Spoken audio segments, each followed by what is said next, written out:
परिचय। हे नेहा, तुम्हारी नाक को क्या हुआ? मुझे जुकाम और खांसी है। मुझे लगता है कि तुम अक्सर सामान्य जुकाम से पीड़ित हो जाती हो। हाँ, लगभग हर 2 महीने में जुकाम से पीड़ित किसी व्यक्ति की समीपता से मुझे तुरंत जुकाम हो जाता है। यदि तुम्हें इतनी आसानी से संक्रमण हो जाता है तो इसका अर्थ है कि तुम्हारी प्रतिरक्षी क्षमता बहुत कमजोर है। सच में? तो मुझे क्या करना चाहिए? तुम्हें ऐसा भोजन और दवाएं लेनी चाहिए जो संक्रमणों से सामना करने के लिए तुम्हारी प्रतिरक्षी क्षमता बढ़ाने में मदद करें। ठीक है। मैं तुम्हें समझाती हूँ कि प्रतिरक्षी क्षमता क्या होती है और यह संक्रमणों से कैसे लड़ती है। उद्देश्य: इस पाठ के अंत में आप निम्न करने में सक्षम हो जाएंगे। सहज प्रतिरक्षा के रोधों की पहचान करना, उपार्जित प्रतिरक्षा की अवधारणा को समझना, सक्रिय एवं निष्क्रिय प्रतिरक्षा के बीच अंतर को समझना, टीकाकरण एवं प्रतिरक्षणीकरण की अवधारणा को समझना, एलर्जी और स्व प्रतिरक्षा को समझना, मानव शरीर के प्रतिरक्षा तंत्र की पहचान करना। प्रतिरक्षा क्या है? परपोषी की रोगकारक जीवों से लड़ने की समस्त क्षमता जो उसे प्रतिरक्षी तंत्र के कारण मिली है, प्रतिरक्षा कहलाती है। प्रतिरक्षा के प्रकार। प्रतिरक्षा 2 प्रकार की होती है: सहज प्रतिरक्षा और उपार्जित प्रतिरक्षा। सहज प्रतिरक्षा। सहज प्रतिरक्षा वह प्रतिरक्षा होती है जो व्यक्ति की प्राकृतिक जैविक रचना के परिणाम स्वरूप प्राकृतिक रूप से उत्पन्न होती है। सहज प्रतिरक्षा हमारे शरीर में बाह्य कारकों के प्रवेश के सामने विभिन्न अवरोध खड़े करने से हासिल होती है। यह रोध इस प्रकार है: शारीरिक रोध, कार्यकीय रोध, कोशिकीय रोध, साइटोकाइन रोध। शारीरिक रोध यानी फिजिकल बैरियर।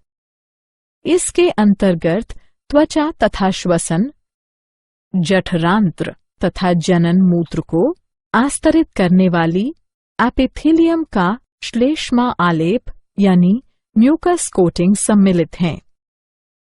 कायिकीय रोध यानी फिजियोलॉजिकल बैरियर। इसके अंतर्गत निम्न आते हैं: आमाशय में अम्ल, लार, आंसू। कोशिकीय रोध सेल्युलर बैरियर। इसके अंतर्गत निम्न आते हैं: श्वेताणु, लिम्फोसाइट्स, बृहत भक्षकाणु यानी मैक्रोफेजेस। साइटोकाइन रोध। इसके अंतर्गत इंटरफेरॉन सम्मिलित हैं जो कि असंक्रमित कोशिकाओं को और आगे विषाणु संक्रमण से बचाती हैं। उपार्जित प्रतिरक्षा। उपार्जित प्रतिरक्षा यह प्रतिरक्षा होती है जो रोगजनक के संपर्क में आने पर रोग प्रतिकारक यानी एंटीबॉडी के विकास द्वारा प्राप्त की जाती है। जब हमारे शरीर का पहली बार किसी रोगजनक से सामना होता है तो एक निम्न तीव्रता की प्राथमिक अनुक्रिया होती है। हालांकि बाद में उसी रोगजनक से सामना होने पर बहुत ही उच्च तीव्रता की अनुक्रिया होती है। यह अनुक्रियाएं विशेष प्रकार के लसिकाणुओं की सहायता से की जाती हैं। बी लसिकाणु, टी लसिकाणु। बी लसिकाणु ये रोगजनकों से लड़ने के लिए रक्त में प्रतिरक्षी यानी एंटीबॉडीज नामक प्रोटीन का निर्माण करती हैं। टी लसिकाणु। टी लसिकाणु प्रतिरक्षियों यानी एंटीबॉडीज के निर्माण में पी लसिकाणु की सहायता करती हैं। प्रतिरक्षी यानी एंटीबॉडी। प्रतिरक्षी बी कोशिकाओं की सतह पर वाय आकार के प्रोटीन होते हैं जो रोगजनक के प्रभाव का सामना करने के लिए रोगजनक उद्दीपन की अनुक्रिया में रक्त या लसिका में स्रावित होते हैं। हमारे शरीर में विभिन्न प्रकार के प्रतिरक्षी होते हैं, जैसे IgA, IgM, IgE, IgG इत्यादि। प्रतिरक्षी की संरचना। प्रत्येक प्रतिरक्षी अणु में 4 पेप्टाइड श्रृंखलाएं होती हैं। लघु हल्की श्रृंखलाएं, दीर्घ भारी श्रृंखलाएं। एक प्रतिरक्षी अणु H2L2 के रूप में दर्शाया जाता है। प्रतिरक्षी अनुक्रियाओं के प्रकार। हमारे शरीर में 2 प्रकार की प्रतिरक्षा अनुक्रियाएं होती हैं। तरल प्रतिरक्षा अनुक्रिया। यह प्रतिरक्षा अनुक्रिया B कोशिकाओं के द्वारा रक्त में प्रतिरक्षी के उत्पादन के द्वारा माध्यित की जाती है। कोशिका माध्यित प्रतिरक्षा अनुक्रिया। इस प्रकार की अनुक्रिया श्वेताणुओं, प्राकृतिक भक्षक कोशिकाओं, T लसिकाणुओं और साइटोकाइन्स के सक्रियण द्वारा उत्पन्न की जाती हैं। इस प्रकार की अनुक्रिया T लसिकाणुओं द्वारा माध्यित की जाती है। उपार्जित प्रतिरक्षा के प्रकार। उपार्जित प्रतिरक्षा 2 प्रकार की होती है, सक्रिय प्रतिरक्षा और निष्क्रिय प्रतिरक्षा। सक्रिय प्रतिरक्षा यह एक प्रतिजन की अनुक्रिया में प्रतिरक्षी के उत्पन्न होने के परिणाम स्वरूप होती है। निष्क्रिय प्रतिरक्षा जब पहले से तैयार प्रतिरक्षी सीधे ही शरीर के बाह्य तत्वों से रक्षा के लिए दिए जाते हैं, तो यह निष्क्रिय प्रतिरक्षा कहलाती है। सक्रिय और निष्क्रिय प्रतिरक्षा के उदाहरण। सक्रिय और निष्क्रिय प्रतिरक्षा को प्राकृतिक या कृत्रिम रूप में अर्जित किया जा सकता है। टीकाकरण तथा प्रतिरक्षीकरण। टीका क्या है?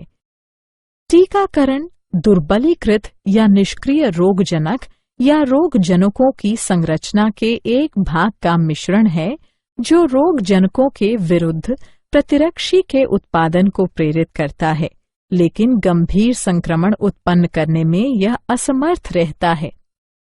टीकाकरण किसी विशिष्ट बीमारी को पुनः होने से रोकने के लिए टीका लगाना टीकाकरण कहलाता है। प्रतिरक्षीकरण।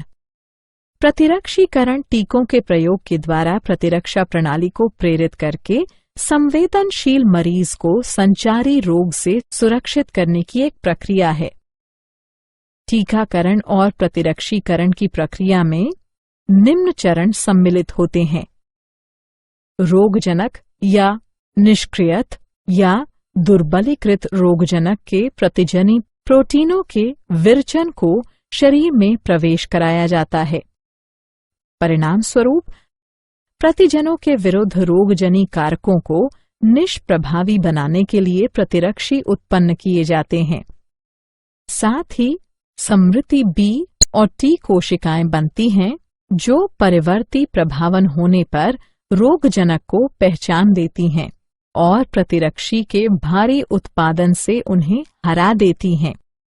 इस प्रकार प्रतिरक्षा प्रणाली की स्मृति शरीर की किसी भी प्रकार के संक्रमण से रक्षा करती है। सक्रिय तथा निष्क्रिय प्रतिरक्षा। सक्रिय प्रतिरक्षा किसी प्रतिजन की उपस्थिति या किसी संक्रामक रोग के संपर्क में आने पर अनुक्रिया के रूप में प्रतिरक्षियों के विकास के परिणाम स्वरूप प्रतिरक्षीकरण। उदाहरण के लिए BCG का टीका। निष्क्रिय प्रतिरक्षा यदि एक व्यक्ति किन्हीं घातक जीवाणुओं से संक्रमित होता है जिनमें शीघ्र प्रतिरक्षा की आवश्यकता होती है, तो हमें सीधे ही प्रतिरक्षी या प्रतिआविश देने की आवश्यकता होती है। इस प्रकार का प्रतिरक्षीकरण निष्क्रिय प्रतिरक्षण कहलाता है। उदाहरण टिटनेस प्रतिआविश। एलर्जी पर्यावरण में मौजूद कुछ प्रतिजनों के प्रति प्रतिरक्षा तंत्र की अंतररंजित अनुक्रिया एलर्जी कहलाती है। इनके प्रति बनने वाली प्रतिरक्षियां IgE प्रकार की होती हैं। एलर्जन ऐसे पदार्थ जो शरीर के लिए बाह्य होते हैं और एक एलर्जिक अभिक्रिया पैदा करते हैं, एलर्जन कहलाते हैं। उदाहरण के लिए धूल में चिचड़ी, पराग, प्राणी लघुशल्क आदि। एलर्जी के लक्षण: छींकना, पनीली आंखें, बहती नाक, सांस लेने में कठिनाई। एलर्जी के कारण: जब एक व्यक्ति किसी एलर्जन के संपर्क में आता है तो IgE प्रतिरक्षी बनते हैं जो स्वयं को मास्ट कोशिकाओं से जोड़ लेते हैं। ऐसी मास्ट कोशिकाएं एलर्जन के संपर्क में आने पर हिस्टामिन तथा सेरोटोनिन जैसे रसायन निर्मोचित करती हैं, जिससे एलर्जी होती है। एलर्जी का उपचार: एंटीहिस्टामिन, एड्रेनलिन और स्टेरॉइड्स जैसी दवाओं के उपयोग द्वारा एलर्जी के लक्षण कम किए जा सकते हैं। स्वप्रतिरक्षा: स्वप्रतिरक्षा यह एक भ्रमित प्रतिरक्षी अनुक्रिया है जिसमें हमारा शरीर अपने ही ऊतकों के विरुद्ध प्रतिरक्षियों का निर्माण करने लगता है, जिससे अति संवेदी अनुक्रियाएं होती हैं। स्वप्रतिरक्षा रोग: शरीर की अपनी कोशिकाओं और ऊतकों के प्रति प्रतिरक्षा तंत्र की असामान्य क्रियाविधि के कारण होने वाली कोई बीमारी या क्षति स्वप्रतिरक्षा बीमारी कहलाती है।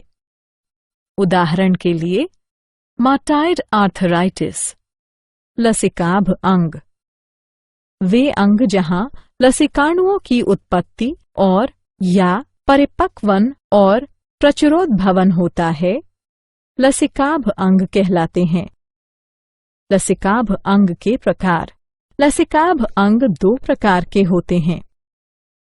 प्राथमिक लसिकाभ अंग: ये वे अंग होते हैं जहां अपरिपक्व लसिकाणु प्रतिजन संवेदी लसिकाणुओं में विभेदित होते हैं। प्राथमिक लसिकाभ अंग इस प्रकार हैं: अस्थिमज्जा, थाइमस।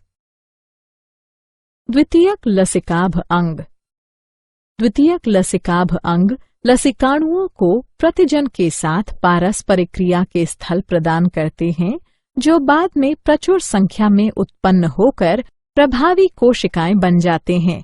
द्वितीयक लसिकाभ अंग में निम्न सम्मिलित हैं: प्लीहा, लसिका ग्रंथियां, टॉन्सिल, क्षुद्रांत्र के पेयर पैच, परिशेषिका।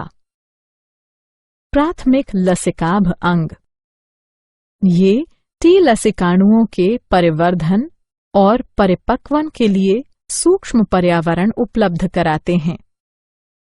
अस्थिमज्जा: यह प्रमुख लसिकाभ अंग हैं। लसिकाणुओं समेत सभी रुधिर कोशिकाएं अस्थिमज्जा में उत्पन्न होती हैं। थाइमस: यह एक सपाली अंग है। यह हृदय के पास और उरोस्थि के नीचे स्थित है। जन्म के समय थाइमस काफी बड़ा होता है, लेकिन बढ़ती उम्र के साथ आकार में घटता जाता है। द्वितीयक लसिकाभ अंग: प्लीहा, यह सेम की आकृति का अंग है।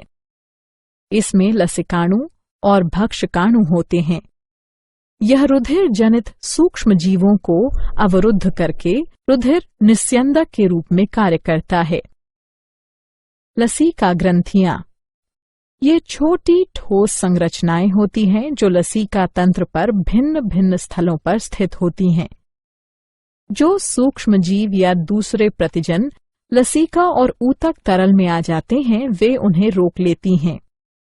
ये प्रतिजन वहां मौजूद लसिकाणुओं का सक्रियण प्रेरित करती हैं और प्रतिरक्षा अनुक्रिया के लिए उत्तरदायी हैं।